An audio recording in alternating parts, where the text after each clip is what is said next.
Сегодня около 12 часов дня был принят новый указ президента, видоизменяющий 274-й указ президента и продляющий в основном его нормы. Что, во-первых, должна сразу сказать, что все эти нелепые надежды на то, что отменят патент, они нелепы, и патент не отменят. Абсолютно нет. Патент платить надо. Единственное, что можно продолжать оформлять патент независимо от целей въезда и независимо от срока, когда вы въехали. То есть даже если вы въехали там 26 марта, каким-то чудом вам это удалось, и с целью въезда частная, то вы все равно можете пойти и оформить сейчас патент. Но во внимание принимается законность вашего въезда. То есть, если вы въехали всего лишь позавчера, но с целью въезда лечения, то вы не просто не оформите патент, но и на вас возбудят уголовное дело по незаконному въезду. Поэтому, пожалуйста, не въезжайте на лечение и не въезжайте через Беларусь. Это уголовная ответственность. Вам пожизненно запретят въезд в Россию и вас посадят в тюрьму от 2 до 5 лет.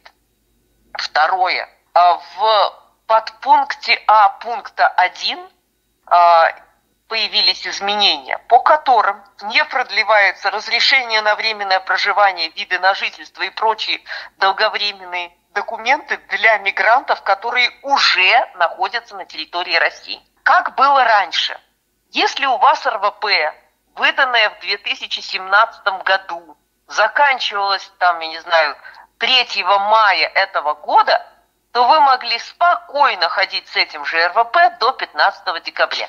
По этому указу это все исчезает, и ваш РВП уже окончен того самого 3 мая, и вы попали, если вы находитесь на территории России. Теперь продление долговременных миграционных документов касается исключительно тех, кто находится за пределами России и не может въехать, не может по объективным причинам.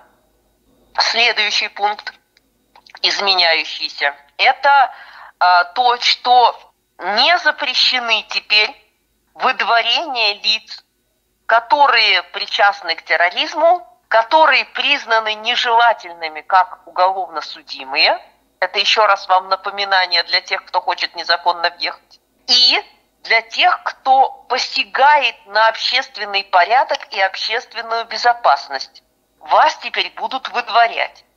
В первую очередь там подчеркнуто, что выдворять будут людей, принимающих участие в незаконных массовых общественных мероприятиях. То есть фактически реально для нас введен режим больше 3 не собираться. Понимаете, да? Вот это реально, объективно сейчас так. Любой наш спор могут признать незаконным массовым общественным мероприятием и депортировать всех участников.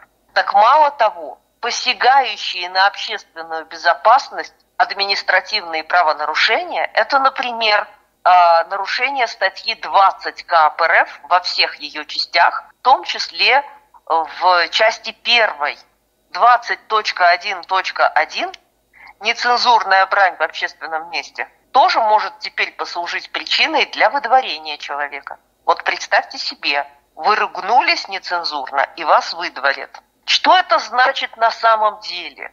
Что мы теперь ждем огромную волну составления протоколов по статье 20.1 и по статье 19.3. 19.3 – это невыполнение законных требований сотрудников полиции. К сожалению, сотрудники полиции не склонны предъявлять никаких законных требований. Они очень часто требуют много чего незаконно.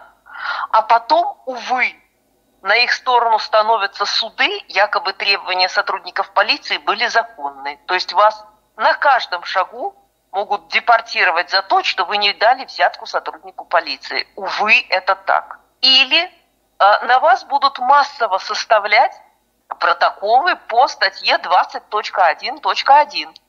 То есть нецензурная брань в общественном месте. Кто потом докажет, что вы не ругались? Как докажут, что вы не ругались? Я не знаю. Это вообще жуткая ситуация. Поэтому похоже на то, что мигрантам нужно приобретать безлимитный интернет и на дальних подступах к любому сотруднику полиции сразу выходить в прямой эфир и снимать себя в прямом эфире для того, чтобы как-то протоколировать, что вы никаких нарушений не совершали. Еще одно последнее очень важное изменение. Дело в том, что теперь продление документов вообще не касается иностранных граждан, приехавших из тех стран, с которыми открыт въезд. То есть, если вы гражданин Беларуси, приехавший из Беларуси, придется вам продлевать миграционный учет, придется вам все делать так же, как по закону. То же самое касается граждан Кыргызстана.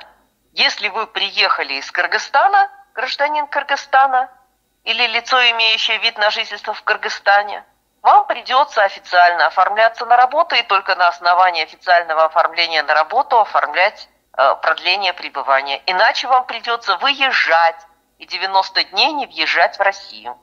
В такую печальную ситуацию попали все граждане Кыргызстана, Казахстана сейчас. Им сейчас либо они официально работают, и на этом основании у них продлено пребывание, либо, если они официально не работают, им надо будет выезжать.